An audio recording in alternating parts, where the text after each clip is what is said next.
ஆயுர்வேதம் ஒரு பொக்கிஷம், நம் ஆயுள் நீட்டக்கும் அற்புதம்.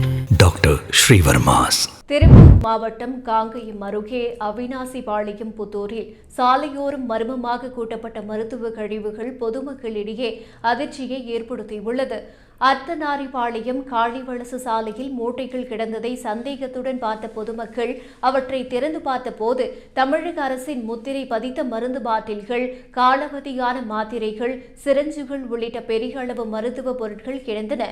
கடந்த பிப்ரவரி மாதமே காலாவதியான இந்த மருந்துகள் சுகாதாரத்துறையின் விதிமுறைகளை மீறி பொதுமக்கள் வாழும் பகுதிக்குள் கொட்டப்பட்டிருப்பது சுற்றுச்சூழல் பாதுகாப்பில் பெரிய பாதிப்பை வெளிப்படுத்துகிறது.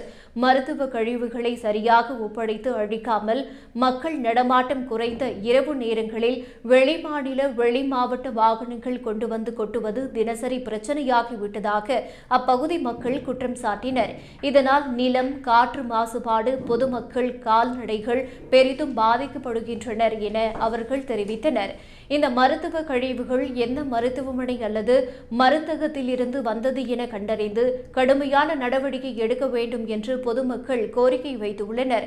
மேலும் சட்டவிரோதமாக குப்பை கொட்டுவோருக்கு வழக்கு பதிவு செய்து மாவட்ட நிர்வாகம் மற்றும் சுகாதாரத்துறை துரித நடவடிக்கை எடுக்க வேண்டும் என கோரிக்கை வைக்கப்பட்டுள்ளது.